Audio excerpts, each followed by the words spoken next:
Hello everyone, मैं अभिषेक और आप देख रहे हैं एस इंस्टीट्यूट का यूट्यूब चैनल। आज हमारे साथ हैं आशुतोष और आज इनसे बहुत सारी बातें करने वाले हैं। बहुत कुछ जानने को मिलेगा आप सारे टीचर्स के लिए, क्योंकि इनका फीडबैक काफ़ी अच्छा रहा है पेरेंट्स के साथ।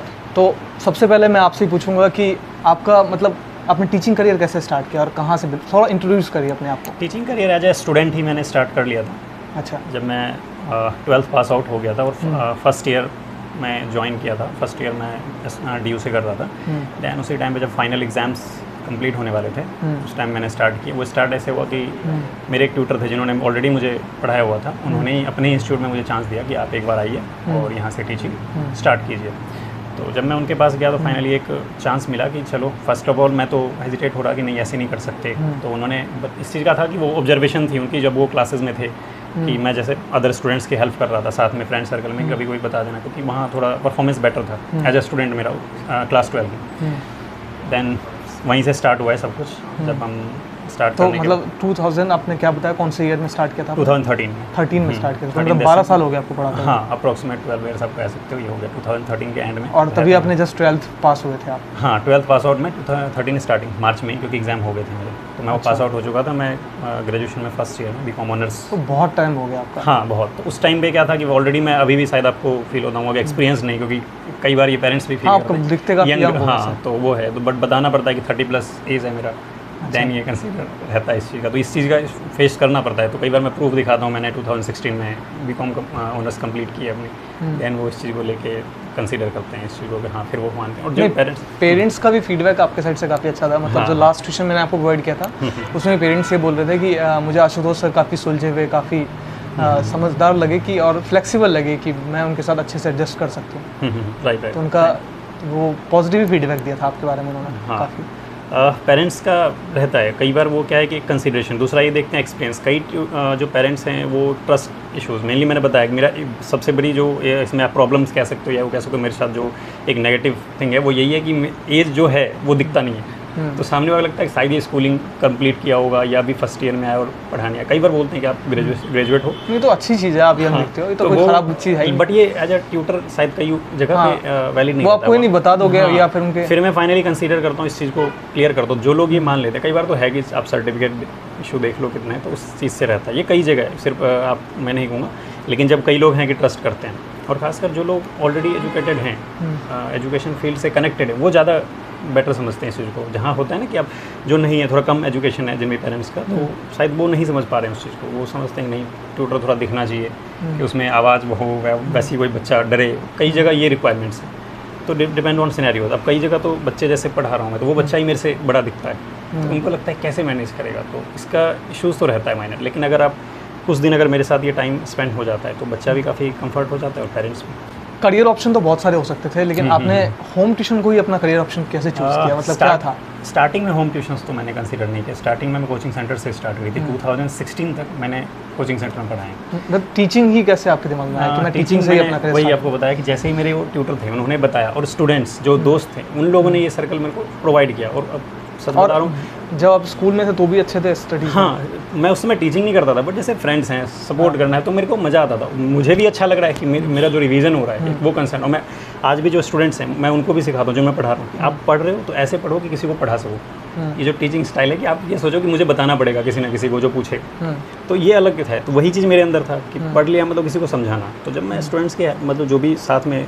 दोस्त थे उनकी हेल्प कर रहा था, तो मतलब उससे वो वहीं से जो कहते हैं एडमायरेशन वो करने स्टार्ट हो गए थे कि तुम मतलब ट्यूटर से बेटर पढ़ा रहे हो, बता सकते हो, समझा। तो मुझे उस टाइम ये लगता था कि मैं फ्रेंड हूँ, इसलिए वो मुझे ज़्यादा गेट कर पा रहा है। ट्यूटर तो चलिए उनके पास एक अलग दायरा, बट उनका जो कंसर्न था वहीं मुझे एक एहसास कहता ना, फीलिंग्स। और दूसरा मैं ट्यूटर बन सकता। हाँ, और ट्यूटर बन सकता मतलब अभी भी मैं बताऊंगा कि मैंने शायद स्टार्टिंग में नहीं सोचा था कि मुझे टीचिंग करना है, कोई कंसर्न नहीं आज, लेकिन अब जाके इस पोजीशन में मतलब 2 साल से आप समझ लो कि मैं सबने सजेस्ट किया और मैं खुद भी मान के बैठा हूँ कि अब मुझे ही करना है। स्टार्टिंग में नहीं था ये चीज़, ये क्लियरली मैं 6-7 साल तो ऐसे ही पढ़ाता रहा कि part time type 3 hours 4 hours मन जितना मतलब मैं सेटिस्फाई रहूँ उतना पढ़ाया। बाकी अभी ऐसा क्या चेंज आया जो आपने ये सोच लिया कि यही मेरा करियर? चेंजेस यहाँ है कि बच्चों का जो एक फीडबैक है वो काफ़ी अच्छा रहा है। और मैं जब पढ़ा रहा हूँ बच्चों को, लोगों से जो अलग अलग, जैसे होम ट्यूशन की बड़ी बात है कि आप डिफरेंट लोगों से मिल रहे हो, तो वो एक सिनेरियो। और साथ में मेरे कुछ हैं जो जानकार हैं, मतलब लाइक मेरे अंकल हैं, मैटरनल मामा लगते हैं। एक्चुअल में वो 3 साल ही मेरे से बड़े हैं, तो वो चार्टर्ड अकाउंटेंट हैं। तो मेरा ये था कि मैं अकाउंटेंट हूँ फील्ड में, वही कॉमर्स कर रखा है तो मैं अकाउंटेंट फील्ड बेटर करूँगा। तो मैं उनसे कई बार मिला इन चीज़ों के लिए, 3 साल पहले मैं उनसे कंसल्ट किया कि आप हो सके तो मतलब मैं इसी फील्ड में आ जाता हूँ। तो बट वो मेरे को मना करते रहे कि ये फील्ड आप जो कर रहे हो वो बेटर है। वो भी इस चीज़ के लिए बोलते थे कि जो तुम कर रहे हो वो मैं नहीं कर सकता, मैं चार्टर्ड हूँ बट वो मैं नहीं कर पाऊँगा, ये तुम्हारे लिए बेटर है, मैं देख चुका हूँ ये चीज़ बेटर है, तो यही करो। अभी मैं हाल फिलहाल जब मैं अभी आपको बताया कि मैं 2 महीने कहीं बाहर आउट ऑफ दिल्ली था, तो मुझे क्लासेस नहीं थे स्टार्टिंग मेरे पास जब मैं यहाँ आया। तो देन उस टाइम भी मैं उनके पास गया, मैंने कहा कि मैं जॉब कर लेता हूँ, ये अब से छोड़ के ये करते हैं। फिर भी उन्होंने यही बोला कि कुछ भी करो, जॉब नहीं है, यही ऑप्शन तुम्हारे लिए, तुमने आज तक तुम्हारे पास जो एक्सपीरियंस है इसी फील्ड में और तुम्हें इंटरेस्ट नहीं, मैंने इंटरेस्ट तो आ रहा है बट हाँ प्रॉब्लम्स जो फेस आप शायद ये हो कि प्रॉब्लम क्यों फेस करते हैं। तो हर साल जैसे होम ट्यूशन्स में एक प्रॉब्लम ये है कि हर साल आपको शायद रिन्यू करना पड़ता है। जो बच्चे जानते हैं ऑलरेडी वो तो हैं, बट कितने होंगे जो आपको कनेक्ट हो, 2 या 3 बच्चे रहेंगे, बाकी फिर आपको बैच लेने पड़ते हैं। इतने सारे होम टीचिंग करियर में आपने क्या डिफ़िकल्टीज फेस की है? हाँ, टीचिंग करियर में डिफ़िकल्टीज़ की बात करेंगे तो स्टार्टिंग में एक नर्वसनेस, वो भी 2 to 3 क्लासेस कोचिंग सेंटर्स में। तो वो मतलब 2 to 3 क्लास में मेरे को क्या हुआ कि बच्चे के साथ जब मैं कंसल्ट किया तो बच्चे एक फ्रेंडली बिहेव हो गया, तो फिर वो ख़त्म, वहाँ से फिर मतलब हेजिटेशन ख़त्म, बच्चों को पढ़ा रहे हैं और ठीक चल रहा है। बट स्टार्टिंग में आया, उसके बाद जो प्रॉब्लम स्टार्ट हुई, आप ऐसा समझिए कि जो अलग अलग इंस्टीट्यूट्स थे, मैं वहाँ जाता था, पढ़ाता था, तो फिर दिक्कत ये थी कि मैं स्टडी भी कर रहा था। स्टार्टिंग बता रहा हूँ, तो जब स्टडी भी कर रहा हूँ और साथ में टीचिंग भी कर रहा हूँ, तो कहीं ना कहीं बैलेंस में थोड़े इश्यूज़ आ रहे थे। बट था ऐसी मेरी रिक्वायरमेंट्स थी कि मुझे साथ में कुछ ना कुछ टीचिंग करना है, फाइनेंशियल इशूज़ कहिए आप जो भी कहिए, तो उसके रिगार्डिंग में ये काम कर रहा था। तो डिफ़िकल्टीज़ में फर्स्ट ये, अब अगर कोचिंग सेंटर की बात करते हैं तो वहाँ तो ठीक था, अपने मन से मैं जा रहा हूँ और आ रहा हूँ, थोड़े लोग भी मेरे जानकार थे। बट अगर बात आई वहाँ मैं पढ़ा रहा था अपना क्लियर, क्योंकि बच्चों का रिस्पॉन्ड वहाँ भी था। मेरे खुद के पढ़ाए हुए जो बच्चे हैं वो आज ट्यूटर भी हैं, केवी में भी स्टूडेंट्स हैं उस टाइम, और आज भी आप देखोगे तो इक्वल लगते हैं देखने में, बट वो टीचर्स हैं भी, कई सारी मतलब स्टूडेंट्स हैं जो टीचिंग करियर में। तो देन आपने डिफ़िकल्टी बात की तो होम ट्यूशन्स की बात करते हैं। होम ट्यूशन में जब मैंने स्टार्ट किया था करना, तो स्टार्टिंग में थोड़ा वही हुआ कि पेरेंट्स को मैं कैसे बताऊँ कि मैं क्या हूँ या मैं क्या कर सकता हूँ, क्योंकि आप 2 या 3 दिन में तो नहीं बता सकते। वो आपको फर्स्ट इंप्रेशन जो बनता है कि ठीक है, तो फर्स्ट जो प्रॉब्लम मेरे को फेस करना पड़ रहा है वो यही फेस करना पड़ता है। और अभी भी कभी बार वो शायद ये सोचते हैं कि ये जो टीचर है एज कम है इनका, बट वो एज मेरा 30+ है, मैंने स्टार्टिंग बताया आपको। तो इस एज को लेके थोड़ी रहता है, कई जगह पे शायद ये न्यू हैं, मेनली कॉलेज में होंगे, अभी आ गए हैं हमारे टीचिंग करने, तो उस चीज़ को एक एज का कंसर्न, हाँ एज कंसर्न मेनली मेरे को आज ही फेस। बट आप बता रहे थे जैसे नर्वसनेस होती थी आपको? हाँ, स्टार्टिंग में वो होम ट्यूशन्स में नहीं हुई, क्योंकि मैं ऑलरेडी बैचेस में पढ़ा चुका था, तो एक बच्चे के लिए तो ये वो कॉन्फिडेंस आ गया था। हाँ, वो कॉन्फिडेंस तो फुल है। आज मैं किसी के भी पास जाता हूँ तो जैसे कई बार होता है कि एज ए टीचर कई हेजिटेट होते हैं, शायद कोई और ना बैठे मेरे साथ, मेरे पास ना बैठे, पेरेंट्स ना बैठे, और कई पेरेंट्स खुद ही साइड होते हैं नहीं आप अकेले में पढ़ाओ बच्चों। बट कई पेरेंट्स को रहता है कि अगर मैं सुनूँ या तो मैं कई बार बोलता हूँ आप साथ बैठ जाइए, कोई प्रॉब्लम नहीं है, और मैंने पढ़ाए हुए भी हैं ऐसे। तो वो कॉन्फिडेंस तो है कि आज पेरेंट्स के सामने उनके बच्चों से डील कर सकता हूँ। आप क्या सोचते हो कि एक सोसाइटी के अंदर बहुत सारे लोग एग्जिस्ट करते हैं और सबका इक्वल इंपॉर्टेंस है, तो टीचर का रोल क्या है और वो सोसाइटी को कैसे कंट्रीब्यूट करता है? ओके, टीचर्स का रोल जो करंट सिनेरियो, देखिए मॉडर्न जो पहले के सिनेरियोज़ थे, एंशिएंट सिनेरियोज़ में तो रोल की आप बात करेंगे तो हम हमेशा से देखते हैं कि जो भी गुरु परंपरा थी वो बहुत ही बेटर था। बट करंट सिनेरियोज ऐसे हो चुके हैं कि मोरल एजुकेशन स्कूल में भी नहीं दिया जा रहा है। एज अ होम ट्यूटर अगर हम किसी को पढ़ाने जा रहे हैं तो इतना तो टाइम मिलता है कि आप 5 to 7 मिनट्स आप अदर कंसर्न पे भी डिस्कस कर सकते हैं। तो वहाँ पे बेटर है कि आप स्टूडेंट को थोड़ी बहुत ऐसी बातें बताइए जो उसके फ्यूचर के लिए और किसी के साथ जाए, जो लाइफ स्किल्स वगैरह कहते हो आप, लाइफ स्किल्स को कनेक्ट करने से रिलेटेड हो, जिनमें उनके लिए बेनिफिशियल हो। बच्चों को नहीं पता कि कैसे बिहेव करते हैं, बिकॉज अगर घर पे हैं बच्चे पेरेंट्स के साथ और स्कूल में किसी ने बताया नहीं, तो कई बार उनको नहीं समझ है कि किस तरह से डील किया जाता है। तो अगर आप वो स्टूडेंट जो भी आप प्रिपेयर कर रहे हो वो आप, और कई बच्चों का होता है कि आपसे ऐसे कनेक्ट होते हैं कि आप जो भी कहो उसको सही मानते हैं, पेरेंट्स से ज़्यादा वैल्यू देने लगते हैं कई बार ट्यूटर। और मेरे साथ तो ये एक्सपीरियंस है, आज भी कुछ बच्चे हैं जो मतलब कंप्लीटली कनेक्टेड है, मुझे लग रहा है लाइफ टाइम ये कनेक्ट रहेंगे। इस तरह के बच्चे हैं मेरे साथ कनेक्टेड। तो आपने उनके साथ वो बनाया, तो कभी जैसे आज के कंसर्न में एक थोड़ा सबसे बड़ी प्रॉब्लम जो मुझे लग रहा है सोसाइटी में वो है कि बच्चों में जो गलत वर्ड यूज करना, वो एक ट्रेडिशन सा समझ लीजिए कि स्टाइल या कुछ बनना, वो वैसा हो रहा है। और मैं पर्सनली इन चीज़ों से कम्प्लीटली अगेंस्ट हूँ, क्योंकि मुझे जो एजुकेशन मिला है, जहाँ मेरे मदर या फादर ने जो भी सिखाया उसमें मैंने आज तक सामने से कोई रिस्पॉन्ड करे तब भी मैंने कभी किसी को एक सिंगल गलत वर्ड यूज़ नहीं किया है। हाँ, अग्रेसिव होता हूँ, गुस्सा करता हूँ, लेकिन वो वर्ड ऑटोमेटिक नहीं है। लोग कहते हैं गुस्से में आ जाता है, बट नहीं आता। तो मेरा ट्राई रहता है कि बच्चों को ये बताऊँ कि जो भी आपके पास गुस्सा आता है, कुछ भी आता है, उसको कंट्रोल में, और जो भी बोलो, आपकी बात अगर अच्छी है ठीक है, थोड़ा आपकी आवाज़ ज़रूर ऊँची हो सकती है, बट वो लैंग्वेज गलत नहीं होनी चाहिए। तो अगर मैं इसको कंसीडर करूँगा तो मानना है कि जो एक टीचर अगर इस पर ध्यान दें तो बेटर रहेगा, क्योंकि स्कूल बिल्कुल नहीं कर रहा है। आप इसमें देखें, मुझे नहीं लग रहा है कि कोई भी स्कूल आज मोरल एजुकेशन को या कोई भी हमारी सोसाइटी इसको इतनी वैल्यू दे रही है। और जो फिल्में या बाकी चीज़ें आ रही है वो भी इस पर थोड़ी प्रॉब्लम तो क्रिएट कर रही हैं। तो हमें एज अ ट्यूटर अगर हम पर्सनली किसी स्टूडेंट के पास जा रहे हैं तो उनको ये समझाना पड़ेगा कि इस चीज़ से थोड़ा आप कैसे डिस्टेंस बना सकते हैं, कैसे कंट्रोल कर सकते हैं। और मैंने किया भी है। कुछ स्टूडेंट हैं जो इस चीज़ को मानते हुए मतलब एडमायरेशन, अभी कई बच्चे होते हैं जो आप जैसे एज अ ट्यूटर मैं जाता हूँ तो स्टार्टिंग में नहीं पता, बट एक पैर छू के प्रणाम करना, आप शायद ये ट्रेडिशन ख़त्म है, बट मेरे साथ तो हो रहा है कि बच्चे कर रहे हैं। अब मैंने नहीं सिर्फ बताया कि करना चाहिए, मैंने बस कभी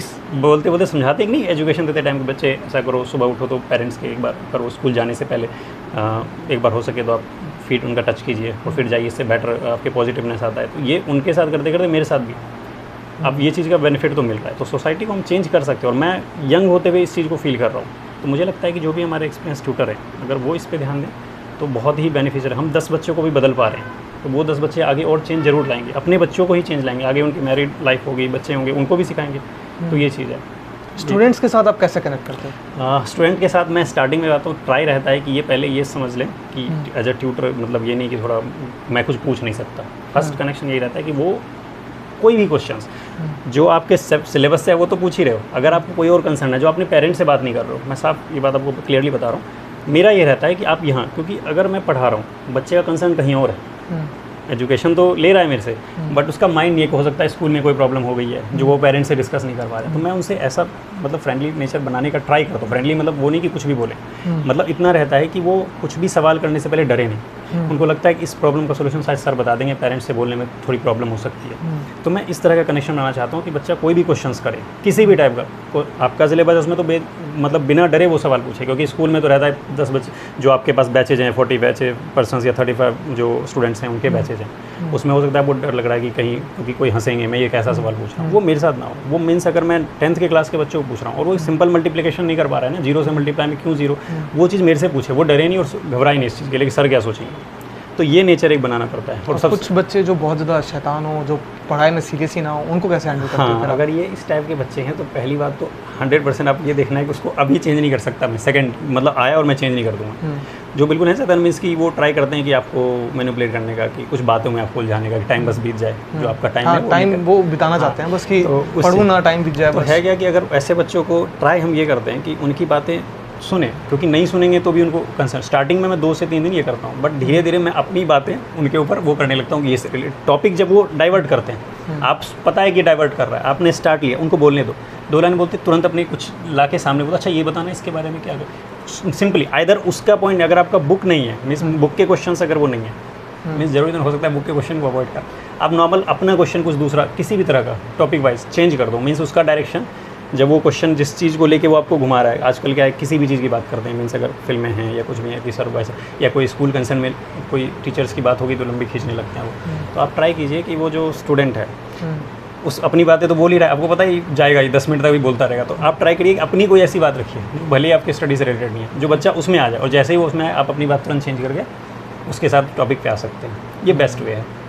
एस इंस्टीट्यूट के बारे में आपको कैसे पता चला और अभी तक आपका क्या सा एक्सपीरियंस रहा है इतने सालों से? क्योंकि आपके साथ मैं शायद बहुत पहले जुड़ा हुआ हूँ, 2021 से मैं जुड़ा हुआ हूँ इनसे, तो क्या आपने क्या चेंजेस देखे इतने सालों में हमारे में, और मतलब आपको जानने को कैसा मिला? ओके, तो फर्स्ट जैसे आपने एडवर्टीज़मेंट जो स्टार्टिंग में सिनेरियोज होते हैं वहाँ से मैंने आपका नंबर, और शायद उससे 2-3 साल पहले मीन्स मैं 18 या 17 के अराउंड ही मुझे लग रहा है कि मैंने ये स्टार्ट किया था पढ़ाना। तो आपका मैं, और बड़ी बात है जहाँ मेरा घर है उसके पास ही आपने ये अपना जो पोस्टर होता है वो आपने पुट किया था, तो होम ट्यूशन्स मेंशन था, तो मुझे अच्छा लगा, मेरे चलो यहीं से बात करते, क्या पता ही आसपास के हों, तो मैंने डायरेक्टली नंबर कॉन्टैक्ट हुई और आपसे मेरी बात हुई थी। तो इस तरह से मुझे यहाँ पता चला। अब बेटर ये था कि मुझे ये दिख रहा है कि आपका शायद जो कनेक्शंस हैं वो काफ़ी हैं दिल्ली में, मतलब मुझे अब ये लग रहा है कि एक लेवल अप हुआ है जो एस इंस्टीट्यूट। मैं ये देख रहा हूँ कि क्लासेज ऑल टाइम है आपके पास अवेलेबल, ये मैंने देखे कि बहुत क्लासेज हैं आपके पास हर टाइम, कभी भी किसी भी टीचर को चाहिए मिलेगा। मीन्स ये एक ट्रस्ट है आई थिंक पेरेंट्स का या ट्यूटर्स से रिलेटेड, जो आपके ऊपर है, तो आपको कांटेक्ट किया जा रहा है इस चीज़ के लिए, और फिर आप टीचर्स को ये ऑप्शंस दे रहे हैं। तो ये एक्सपीरियंस रहा है मेरे पास कि क्लासेस किसी भी टाइम, और अभी भी मैंने आपको कहा कि 2 महीने में जब बैठा था तो आपके थ्रू ही मुझे क्लासेस प्रोवाइड करवाई गई है। तो ये जो सिनेरियोज था, तो मुझे ऐसा फील हो रहा है कि आपका लेवल तो इस चीज़ में इंस्टीट्यूट का लेवल अप हो रहा है। बाकी सिनेरियो सारे आप स्कूल्स के भी प्रोवाइड करवा रहे हैं, उसमें प्रोवाइड कर होम ट्यूशंस तो आपके पास अवेलेबल है। कई बार कुछ चेंज देखा आपने स्टार्टिंग से अभी तक में, मतलब जो आपने 2021 में जो नहीं, देखा था मुझे आपने? ऐसा चेंजेस में अगर आप बताएंगे तो हाँ, स्टार्टिंग में क्लासेस थे, मेरे क्लासेस में आपके पास हमेशा से देख रहा हूँ कि ये आप शायद स्टार्टिंग से ही बेटर परफॉर्मेंस है। चेंजेस में है कि ग्रोथ ऑप्शंस में अगर आप पूछ रहे हैं तो वो तो मैं कहूँगा बेटर है, क्योंकि पहले से नहीं। दूसरा चेंजेस कहेंगे कि बात करने में जो आपसे कॉन्टैक्ट किया जा रहा है, तो एक ऑप्शन है आपने मैसेज पुट ऑन किया, आप उसका रिस्पॉन्ड करते हैं डायरेक्टली, वो चीज़ें हैं। और डायरेक्टली आपके और हमारी बातें, कोई भी थर्ड पर्सन इसमें शायद इंक्लूड नहीं है। तो जो भी है कंसर्न है, डायरेक्टली पेरेंट्स से बात होती है। तो जो भी आप ट्यूशंस प्रोवाइड कर रहे हैं वो भी थोड़ा वैलिड क्लासेस रहते हैं। ज़्यादातर परसेंटेज मैं कहूँगा कि बेटर पेरेंट्स हैं जो आपसे कनेक्ट हो रहे हैं पढ़ने के लिए। तो ये परफॉर्मेंस मुझे लग रहा है कि बेटर है, और शायद ये और भी ग्रो। बहुत सारे टीचर्स हमसे नाराज़ भी रहते हैं कि हम लोग ट्यूशन्स नहीं प्रोवाइड कर पाते हैं उनको, एंड उस वजह से क्या होता है एक्चुअली एक ही टाइम पे बहुत सारे टीचर्स एक ही ट्यूशन के रिस्पॉन्ड करते हैं, एंड बहुत बार ऐसा होता है कि सारे टीचर्स को तो नहीं करवा सकते ना एक बार, किसी एक को ही करा सकते हैं। तो उस सिचुएशन में हमें जो लगता है कि जो पेरेंट्स के रिक्वायरमेंट से बेस्ट फिट बैठ रहा है, उसके साथ साथ जिसको बहुत ज़्यादा नीड भी है, उसके बेसिस पे हम लोग उसको प्रोवाइड कराते हैं। कई बार लोगों के क्वेश्चन आते हैं कि सर हमने तो सेकंड में रिप्लाई कर दिया था, स्टिल आपने मुझे ट्यूशन नहीं प्रोवाइड कराया। सेम मेरा ही नहीं, ऐसा बहुत सारे लोगों का मैसेज आता है कि हमने सेकंड में रिप्लाई कर दिया था, स्टिल आपने मुझे ट्यूशन नहीं प्रोवाइड कराया। लेकिन अब हो सकता है कि आपने रिप्लाई किया है और आप पोटेंशियल भी है उसका, आप करवा सकते हो, बट कई बार कोई दूसरा जो है वो बहुत ज़्यादा नीड में है, उसको वो उसके नियर बाय है वो, और वो करवा भी सकता है। वो ज़्यादा बेटर है। तो मेरा ये एम होता है कि मैं उस टीचर को ट्यूशन दूं जो कि पेरेंट्स के घर के पास रहता हो, नियर बाय रहता हो, क्योंकि अगर जो नियर बाय रहता है उसके छुट्टियां लेने के रीजंस बहुत कम होंगे। राइट। जो ज़्यादा दूर रहता है उसके बहुत सारे रीजंस आ सकते हैं ऑफ लेने के, और उससे बच्चों को सफ़र करना पड़ेगा। तो उस रीजंस के वजह से थोड़ा सा हम बहुत सारी, एक ही पॉइंट नहीं होता, बहुत सारा पॉइंट कंसिडर करते हैं, उसके बेसिस पे हम फिर ट्यूशन प्रोवाइड करते हैं। ऑल्दो अगर आप पढ़ाने में अच्छे हो, आपका फीडबैक पॉजिटिव रहा है, तो शायद मैं एक ट्यूशन नहीं दे पाया हूँ, लेकिन नेक्स्ट ट्यूशन मैं दूंगा। ये चीज़ है, मैं उस टीचर को इग्नोर नहीं करता कभी जो पढ़ाने में अच्छा है, जिसका पेरेंट्स से फीडबैक अच्छा है। और एज ए ट्यूटर आपने काफ़ी टाइम हो गया जुड़े हुए, तो आपको कई बार आपने होम ट्यूशन में गए होगे पढ़ाने के लिए, आपको पेरेंट्स ने डायरेक्ट करने का भी अप्रोच किया होगा कि आप हमारे साथ डायरेक्ट हो जाइए, इंस्टीट्यूट को हटा देते हैं, आप हमारे साथ डायरेक्ट हो जाइए और थोड़ा सा कम में मान जाइए। हाँ, तो आपका इसमें क्या रिस्पॉन्स रहता है पेरेंट्स का, रिप्लाई क्या करते हो आप? सिंपल है, देखिए अगर कोई पेरेंट्स ऐसी बातें करते हैं तो थोड़ा डाउट होता है कि मे बी ये क्लास कंटिन्यू करें या ना करें, उस पर भी डाउट है। तो एज ए ट्यूटर मैं तो ये बोलूँगा, किसी भी ट्यूटर को ऐसा बोला जा रहा है तो फर्स्ट ऑफ ऑल ये देखिए, अभी तो आपने कनेक्ट कर लिया, तो मान लेते हैं कि इस इंस्टीट्यूट को या किसी भी इंस्टीट्यूट को पता नहीं चला, ठीक, कि आपने ऐसा कुछ किया है, ठीक, बट जब नहीं पता चला है तो अभी तो नहीं चला आपका यहाँ गुड, बट वो कन्फर्म है कि ऐसे पेरेंट्स नहीं आपके साथ आगे, मे बी कुछ ना कुछ इशू डाल के वो आपके साथ भी प्रॉब्लम क्रिएट कर सकते हैं। लाइफ में एक सिनेरियो मेरे साथ ऐसा हुआ है, जब मैं इस चीज़ में, आप समझ लो कि 2017 और 18 स्टार्टिंग फेज में मैं फंसा था, और वो ट्यूटर कैसे थे, वो जानते थे, ऐसा जिनके थ्रू मैं था वो जानते थे, वो आज भी कनेक्टेड है, जो इंस्टीट्यूट थे वो, तो मैं अभी नाम नहीं बता रहा हूँ, बट वो इंस्टीट्यूट कनेक्टेड हैं, आज भी कॉन्टैक्ट है मेरे पास, बट मैं अभी क्लासेस उनसे नहीं है, लेकिन बाकी चीज़ों के लिए कंसिडर है, स्कूल वगैरह को रिलेट करते हैं, तो मेरी बातचीत है उनसे, बट मैं इंस्टीट्यूट से वहाँ ट्यूशन के लिए बात अभी तक नहीं हुई है। तो उसका रीज़न क्या था कि उन्होंने किसी जगह पे प्रोवाइड कराया, वो उनके खुद के नॉन में थे, वो उन्होंने मुझे वहाँ भेजा, तो वहाँ पे जो फ़ी था वो काफ़ी कम था, तो तब भी मैंने बताया गया मुझे कि आप कराएं, 3-4 महीने की क्लास बची थी, 11th क्लास या 12th में था, कोविड से पहले की शायद बात है, मुझे एक्जैक्टली याद नहीं, लेकिन कोविड 19 या 18 के अराउंड ही मुझे लग रहा है ये था। तो मैंने कंसीडर किया, तो मैं हुआ गया कि 4 to 5 डेज़ में क्लास ले चुका हूँ, वो फ़ी दे नहीं रहे, तो फ़ी के लिए मैंने उनसे बात हुई कि 2 to 3 डेज, मैक्सिमम 1, 2 और 3 डेज़ में आप ले लेते हो पेमेंट। कई पेरेंट्स तो बिना बोले ही अपने आप ही कंसीडर करते हैं, वो जो कि सही भी है। तो ऐसा हुआ कि वहाँ पे जब 5 डेज़ हो चुकी, तो उन्होंने क्लासेज के लिए क्या हुआ कि उनकी क्या बात हुई आई डोंट नो, मैं उनको बता चुका हूँ मैं ले रहा हूँ क्लासेज यहाँ पे, तो उन्होंने ये मतलब उधर से बोला कि आप क्लास नहीं लीजिए यहाँ पे इस जगह पे। तो मैंने पूछा नहीं रीज़न, पेरेंट्स तो मेरे से सेटिस्फाई हैं, तो उन्होंने कहा नहीं आपको क्लास नहीं लेनी है, मेरी कोई प्रॉब्लम हो गई है उनसे, तो रीज़न कुछ नहीं है। तो फिर मैंने कहा सर 5 डेज़ ले चुका हूँ मैं ऑलरेडी, इसमें पेमेंट मेरा जो है अगर मैं उसमें वो देंगे नहीं, फिर आप क्या, तो अभी मैं आपको देखता हूँ क्लासेस दूँ, और मेरी स्टार्टिंग ही थी उनके साथ, बट अभी तक बातचीत है अदर सिनेरियोज़ की वजह से, लेकिन स्टार्टिंग था, ऐसा नहीं था कि उनके साथ मैं पहले से जानता हूँ।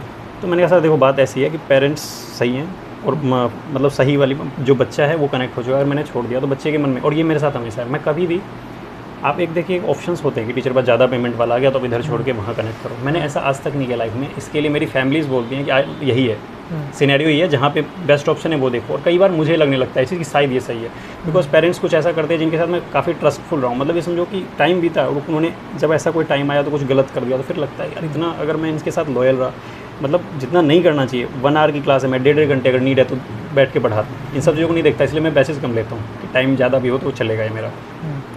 तो इन सिनेरियोज़ को डील करते हुए जो हम चलते हैं, तो वहाँ पे जो मैं आपको बता रहा था वो पेरेंट्स से बात करते ना, तो सिनेरियोज़ उसी की होती है कि वो पेरेंट्स मेरे से बात हुई, तो वहाँ मैंने फिर भी ज्वाइन किया। मैंने कहा नहीं मैं ज्वाइन करूँगा सर, पेमेंट आएगा मैं आपको पे भी करूँगा, और हुआ वही। उन्होंने तो जो पेमेंट था आया, मैंने उनको पेमेंट करी, तो उसके बाद वो मेरे से नाराज़ हो गए कि आपको जाना ही नहीं था, तो पेमेंट लेकिन मैंने किया उनको, पेमेंट जैसे आया लगभग। और सच बताओ तो मेरे साथ ये पर्सनल बैड एक्सपीरियंस रहा। वो पेरेंट्स ने मुझे टाइम पे जब समय आया उन्होंने धोखा दिया, 15 दिन 20 दिन बाद पेमेंट देते थे वो, और मेरे साथ भी वो गलत हुआ। मैं आपको कह रहा हूँ कि लास्ट मंथ का जो पेमेंट था उन्होंने दिया ही नहीं। 25 डेज़ के अराउंड मैंने क्लास हो चुकी थी, उन्होंने मना कर दिया क्योंकि पेपर होने वाले थे, ख़त्म ही थे। उन्होंने लास्ट में कहा कि अब सर कोई बात नहीं, तो उन्होंने साफ मना कर दिया इस चीज़ को कि मैं आपको पेमेंट नहीं दूंगा। मुझे बहुत ही तकलीफ हुआ। फिर मुझे उस एक एक्सपीरियंस ये मिला कि अगर आपको जो प्रोवाइड करवा रहा है इंस्टीट्यूट, अगर वो मना कर रहा है तो कुछ ना कुछ, अब वो रीज़न नहीं बता रहे कि क्या, बस कह रहे मेरी प्रॉब्लम हो गई आप मत पढ़ाइए। लेकिन मुझे लगा कि मैं बच्चा कनेक्ट कर चुका, बच्चा मेरे बारे में क्या सोचेगा। पेरेंट्स और टीचर जब भी कोई ऐसे डाइट करने की कोशिश कर रहे होते हैं, या फिर पेरेंट्स ऑफर कर रहा है या फिर टीचर ऑफर कर रहे हैं डाइट करने का, तो ऐसी ट्यूशन ना, जहाँ तक मेरा एक्सपीरियंस है 5 साल की करियर में, कि ऐसी ट्यूशन ज़्यादा लंबी चलती नहीं है। क्योंकि जब कोई टीचर आपको डाइट करने के लिए बोल रहा है तो वो टीचर आपकी पेरेंट्स का डिच करेगा कुछ टाइम के बाद। बहुत बार ऐसे केसेस आए हैं कि बहुत बार टीचर ने ऑफ़र किया है कि आप हमसे मैं आपको थोड़ी सैलरी फीस कम कर देता हूँ, आप हमसे डायरेक्ट हो जाइए, इंस्टीट्यूट को हटा मत बताना। और वो टीचर क्या करता है, कुछ टाइम बाद पेरेंट्स का पैसा लेके भाग जाता है। हाँ, टीचर का। और बहुत बार पेरेंट्स जो ऑफ़र करते हैं, है ना, वो पेरेंट्स क्या करते हैं, उस टीचर का फिर पैसा नहीं दे रहे होते, और फिर उनके बीच में अनबन होती है। कभी ना कभी अनबन होगी, क्योंकि आपका जो स्टार्ट हुआ है ना, जिस तरीके से, वो स्टार्ट ही बहुत नेगेटिव नोट पे हुआ है ना, कि आपने किसी को डिच करके एक म्यूचुअल अंडरस्टैंडिंग के थ्रू आपने एक वो किया, मतलब पार्टनरशिप। बट बाद में जाके कभी आपकी अनबन होगी तो या फिर टीचर हमें कांटेक्ट करेगा या फिर इंस्टीट्यूट हमें कांटेक्ट करेगा, वो पेरेंट्स हमें कांटेक्ट करेंगे, एंड तब हमें सब पता चल जाता है। और इसमें नुकसान पेरेंट्स का कुछ नहीं है। देखो, पेरेंट्स का कोई नुकसान नहीं है, पेरेंट्स की दूसरी ब्यूरो में जाके वहाँ से टीचर ले सकते हैं। टीचर का बहुत बड़ा नुकसान है, क्योंकि टीचर को उसके बाद हमारा ट्रस्ट खत्म हो जाता है, फिर हम ट्यूशन देते नहीं उसको। तो एज ए जो भी हमारे टीचर्स हैं जो इस वीडियो को देख रहे हैं, मैं इनको यही सजेस्ट करूँगा कि जब भी कोई पेरेंट्स आपको डाइट करने का ऑफ़र करते हैं किसी भी तरीके से, तो आप उनको डायरेक्टली मना कर दीजिए कि फ़ीस की बात आप उनसे करिए, और मैं इंस्टीट्यूट के थ्रू ही आपके पास जुड़ना चाहूँगा। और आपके दिमाग में भी अगर ऐसा ख्याल आता है कि मैं कुछ परसेंट बचा लेता हूँ, है ना, तो भी आप अगर ये सोचो कि आप कुछ परसेंट बचा लेने के बाद अपना जो करियर है, रेपुटेशन है, वो भी अफेक्ट करने वाले हो। क्योंकि हमारे थ्रू बहुत सारे इंस्टीट्यूट जुड़े हुए हैं, अगर हम आपके बारे में दूसरे इंस्टीट्यूट्स को बताएंगे तो वो भी इंस्टीट्यूट आपको ट्यूशन नहीं देंगे। तो आप एज अ होम ट्यूटर जो सोच रहे हो, एज अ पार्ट टाइम जो भी आपके दिमाग में चल रहा है, वो आप वहीं पे ख़त्म कर दोगे। तो उस वजह से ऐसे जो ख्याल आ रहे हैं वो बहुत ही यंग टीचर्स के आते हैं मोस्टली, जो कि एक्सपीरियंस नहीं है। जो कि एक्सपीरियंस टीचर है उनके दिमाग में ऐसे ख्याल नहीं आते हैं, बिकॉज वो लॉन्ग टाइम का सोच रहे होते हैं। जैसा कि सर हमें पता है कि स्टूडेंट की ग्रोथ के लिए टीचर्स का रोल, हमेशा बोलते हैं कि टीचर ने अच्छा नहीं पढ़ाया है, टीचर का एग्ज़ाम में मार्क्स नहीं आया तो टीचर ने अच्छा नहीं पढ़ाया। तो पेरेंट्स का रोल क्या है बच्चे की ग्रोथ के लिए? पेरेंट्स कितना इंपॉर्टेंट रोल प्ले करते हैं कि बच्चा अगर ग्रो कर रहा है या नहीं ग्रो कर रहा है, उसमें पेरेंट्स का इम्पोर्टेंट रोल क्या है? फर्स्ट ऑफ ऑल जो पेरेंट्स हैं उन्हें डिपेंडेंसी है कि पेरेंट्स को जो सब्जेक्ट मैटर है जो पढ़ा रहे हैं, एक नॉलेज की बात मैं फर्स्ट ऑफ ऑल करूँगा कि कई पेरेंट्स हैं नॉलेज हैं, इनफैक्ट कई तो खुद ही ट्यूटर है, फिर भी हमें अगर अप्रोच करते हैं पढ़ा रहे हैं तो वो तो गाइड कर सकते हैं, आप उनकी हेल्प लीजिए। जब भी पेरेंट्स ऐसे हैं जो खुद ट्यूटर हैं और आपको पता है कि वो भी पढ़ा, तो आप साथ में कनेक्ट कीजिए, दोनों मिलकर बच्चे के लिए करिए तो ज़्यादा बेटर है। सेकेंड, अगर पेरेंट्स को उस फील्ड की नॉलेज नहीं है जिस फील्ड में ट्यूटर जानते हैं, तो फर्स्ट ऑफ ऑल बच्चे पे आप कंप्लीट ट्रस्ट मत करिए, आप दोनों पे चांस दीजिए। कभी आप ऑब्जर्व करिए साइड से आके, मैं कहता हूँ कि आप इस चीज़ को ऑब्जर्व करिए, कभी साइड में बैठिए, सुनिए कि टीचर कैसे पढ़ा रहा है। क्योंकि बच्चा तो अगर ट्यूटर है वो थोड़ा स्ट्रिक्ट अगर किसी चीज़ के लिए हो गया, अगर लग रहा है कि तीन दिन हो गए 4 दिन हो गए, बच्चा काम ही नहीं कर रहा है बिल्कुल, क्योंकि उसकी तो रिस्पॉन्सिबिलिटी है मार्क्स दिलवाना। तो उस कंडीशन में क्या होता है कि पेरेंट्स को दोनों को देखना है। आप ट्यूटर से बात कीजिए, कई बार बात नहीं करते, अगर बच्चे ने बोल दिया तो मना, तो बस बेटर नहीं है, हटा दीजिए इस चीज़ को। अगर बच्चे ने कह दिया ट्यूटर सही नहीं है तो मीन्स नहीं है, तो ये बिल्कुल ही गलती मत करिए, सबसे बड़ी गलती है। क्योंकि आपको ओवरऑल क्या चाहिए, आपने ट्यूटर बुलाया है अपने बच्चे की ग्रोथ के लिए। अब आपको ये कंफर्म होना चाहिए कि बच्चा कुछ ना कुछ इश्यूज़ हैं जो ये बच्चा अगर बता रहा है, तो मैं भी टीचर से कंसल्ट करूँ, पहले तो बात करूँ, फिर ऑब्जर्व करूँ कि क्या सच में ऐसा है, और ट्यूटर जो बोल रहा है क्या बच्चे में ये चीज़ हो रहा है। ये कई बार होता है। तो ये शायद मुझे लगता है कि जिन पेरेंट्स को थोड़ा सब्जेक्ट मैटर कम जानते हैं तो और बच्चों से लगाव ज़्यादा है, एक होता है कि बच्चे से अट्रैक्शन आता है, हर एक पेरेंट्स का है, मैं भी एक फादर हूँ तो ये चीज़ तो रहेगा।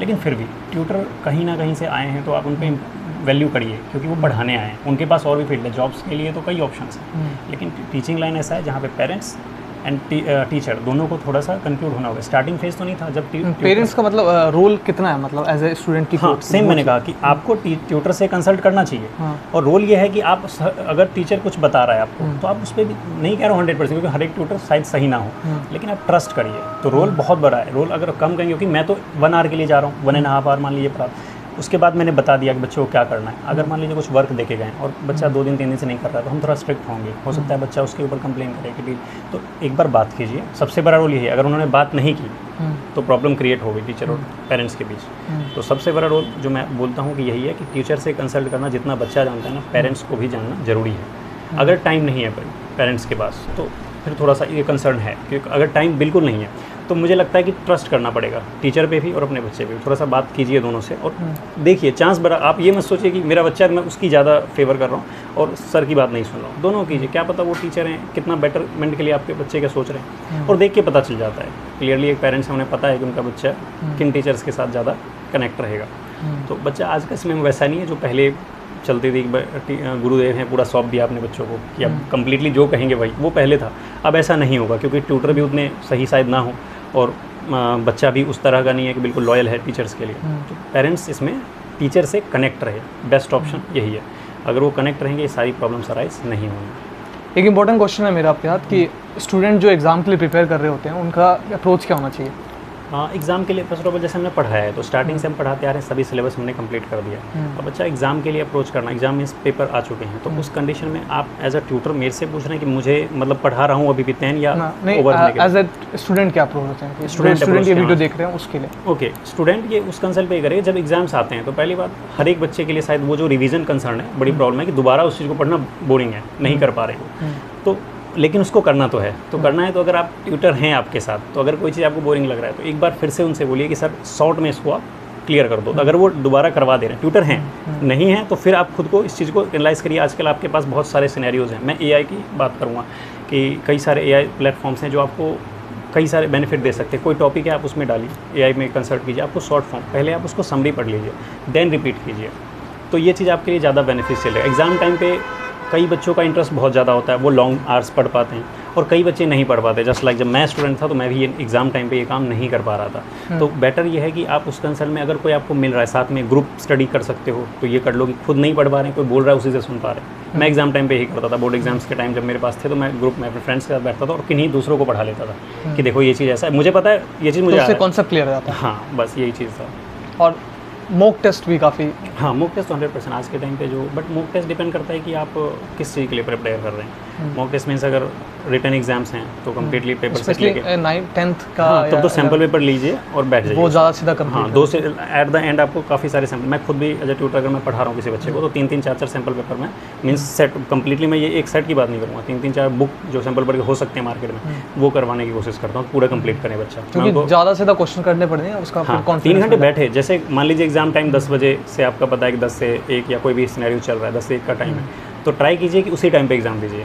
जो आप बैठिए घर में या हो या लाइब्रेरी चले जाएँ, पेरेंट्स को अगर कोई रूम आपको प्रोवाइड करवा पा रहे हैं जहाँ पे कोई भी डिस्टर्बेंस नहीं, तो पूरे कंप्लीटली जो 3.25 घंटे का टाइम है, आप 3.25 घंटे बैठिए और कंप्लीट उसको कीजिए जो आपका टेस्ट है। और किसी भी ट्यूटर से आप उसको चेक करवाने का, इधर जो आपको पढ़ा रहे हैं उनसे करवा लीजिए, स्कूल में किन्हीं को भी दे दीजिए जिनसे आपका बॉन्डिंग है, या किसी अपने बड़े जो ब्रदर वगैरह हैं, कोई भी फ्रेंड्स को दीजिए, उनसे चेक करवाइए।